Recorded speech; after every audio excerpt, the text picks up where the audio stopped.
बरीन मधल्या बँकेत डिटेल्स लवकरच मिळतील। आणि तो प्रायव्हेट नंबर?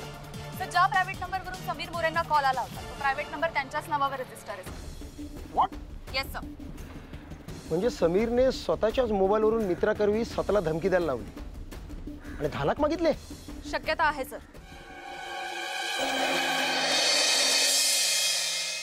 तुमचा दुसरा मोबाईल कुठे आहे? माझ्याकडे हा एकच मोबाईल आहे। मेघनाला कुठे ठेवलाय? काय? मी? अहो आमची मुलगी घरातून निघून गेली आहे म्हणून आम्ही तुमच्याकडे येऊन कंप्लेंट केली आणि तुम्ही मलाच काय विचारताय? मेघनाला कुठे लपवून ठेवलाय?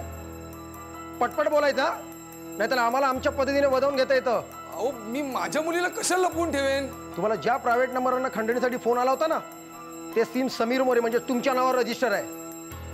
म्हणजे ते सिम तुम्ही तुमच्या मित्राला दिलं आणि खंडणीसाठी धमकवायला सांगितलं। स्वतःच्याच मुलीला लपवून स्वतःकडनं 10 लाखाची खंडणी मागितली का? हो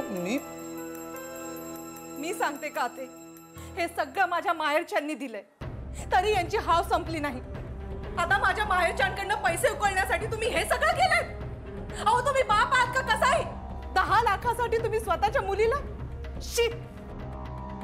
एक मिनिट, तुमची काहीतरी गडबड होते। हे बघा मी नवीन सिम कार्ड विकत घेतलेलंच नाहीये तर ते माझ्या नावावर रजिस्टर कसं असेल? खरं बोलताय? मी देवाची शपथ घेऊन सांगतो। या समीर मोरे माणसाच्या नावानं तुमच्या दुकानात एक सिम कार्ड इश्यू झालंय? हो सर। हे सिम कार्ड नेमकं तुम्ही कोणाला विकलंय? एक ग्राहक आला होता डॉक्युमेंट्स घेऊन, त्याला त्याच्या मालकाच्या नावाने सिम पाहिजे होते। मी पेपर्स चेक केले, सगळे बरोबर होते। इव्हन त्या मालकाची सही सुद्धा मॅच झाली। मग काय सिम दिलं, अर्ध्या तासात सिम ॲक्टिवेट झालं। त्या माणसाने दिलेले मला पेपर्स बघायचे।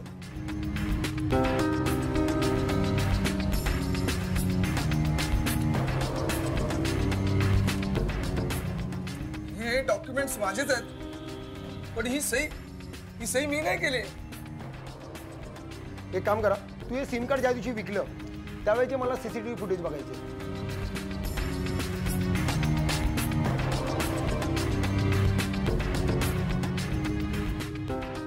हा तर संतोष माझ्या गॅरेजमध्ये काम करतो। माझे डॉक्युमेंट्स मी याला दिले होते गॅरेजच्या लीगल कामासाठी। तुमचं गॅरेज कुठे आहे? चला दाखवतो। चला।